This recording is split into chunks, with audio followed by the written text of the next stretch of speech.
यूचिरो हानमा father है Yujiro हानमा का and grand father है बाकी हानमा एंड जैक हानमा का। और वो एक लौता पर्सन है जिसने यूजिरो से पहले पूरी यूएस आर्मी को डिफीट किया है, वो भी सिंगल हैंडेडली एक छोटे से टापू पर वर्ल्ड वॉर 2 के टाइम पर, जो कि ओकिनावा में है। मेजर जनरल जेम्स जो कि ऑर्डर देते हैं यूचिरो हानमा को मारने के लिए, और वो यूएसए से न्यूक्लियर बॉम्ब अटैक करने की परमिशन भी मांगते हैं ताकि वो यूचिरो को खत्म कर सके। और वो ऐसा इसीलिए करते हैं क्योंकि वो यूचिरो की डिस्ट्रक्शन को कंट्रोल नहीं कर पा रहे थे एक छोटे से टापू पर। इवन भाई यूचिरो ने एक सोल्जर्स की आर्मी को बहुत ब्रूटली डिफीट कर दिया था। और यूचिरो जिस आइलैंड पर होता है वहाँ पर बहुत सारी आर्मी शिप्स होती हैं और आसमान से भी वो बॉम्बिंग कर रहे होते हैं। और इसके बाद यूचिरो मेजर जनरल जेम्स को मारने के लिए चला जाता है, वो भी उसकी बैटल शिप पर। और यूचिरो वहाँ जाकर उन सारे सोल्जर्स के सामने उनके जनरल को इतनी जोर से जमीन पर फेंक कर मारता है कि उनके जनरल का आधा हिस्सा शिप में गड़ जाता है। इसके बाद वो 2000 सोल्जर्स के सामने आता है और वो लोग इस मंजर और अपने कमांडर की हालत देखकर बहुत ज्यादा घबरा जाते हैं और यूचिरो से डरने लग जाते हैं और शिप से कूदने लगते हैं अपनी जान बचाने के लिए, क्योंकि उनके सामने जो आदमी खड़ा था उसी ने उनके जनरल और बाकी सोल्जर्स को बहुत बेरहमी से मारा था। एक बार मांग में यूचिरो डोपो से मिलता है और वो उससे बहुत ज्यादा गुस्सा होता है क्योंकि उसने फाइट करी थी एक प्रो रेसलर से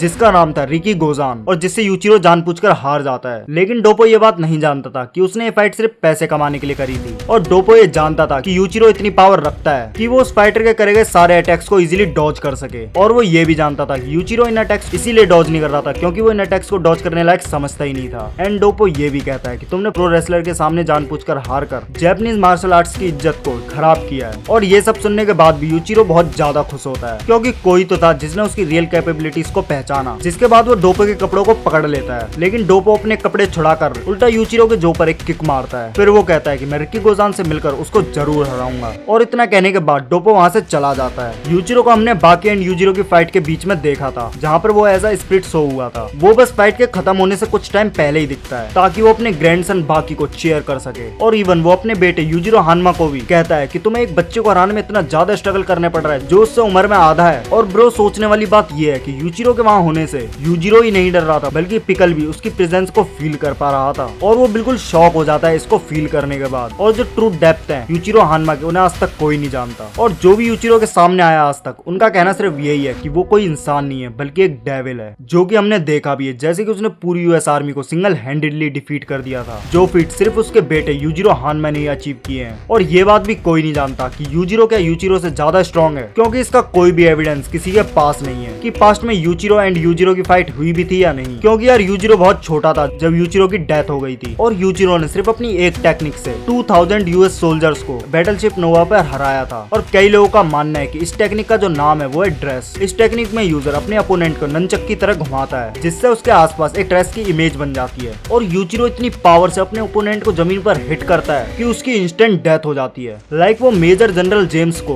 बैटलशिप नोवा पर इतने ज्यादा फोर्स से हिट करता है जिस वुड को बड़े बड़े बॉम्ब भी कुछ ना कर पाए, उस वुड को जनरल की बॉडी डिस्ट्रॉय कर अंदर घुस जाती है। और इवन यूचिरो का ये मूव इतना ज्यादा फास्ट है कि सोल्जर्स अपनी गन तक नहीं निकाल पाते हैं उसे शूट करने के लिए। और जब डोपो यूचिरो के जॉ पर हिट करता है उसके बाद यूचिरो का जॉ ब्रेक हो जाता है। इसका मतलब ये है कि यूचिरो अपने बेटे यूजिरो हानमा से कम ड्यूरेबल है क्योंकि यूजिरो ने डोपो के बहुत ज्यादा डेडली अटैक्स को झेला है, वो भी इजीली। तो हम यहाँ कह सकते हैं कि यूजिरो से ड्यूरेबिलिटी के मामले में ज्यादा सुपीरियर है। अगर यूजिरो आज जिंदा होता तो वो जरूर अपने ग्रैंडसन्स को ट्रेन करता जिससे वो बहुत ज्यादा पावरफुल हो जाते। और एट द एंड भाई लोग अपने थॉट्स मुझे कमेंट करके जरूर बताना और जाने से पहले चैनल को लाइक शेयर सब्सक्राइब जरूर करना। मैं मिलता हूँ तुमसे किसी और वीडियो में, तब तक के लिए बाय।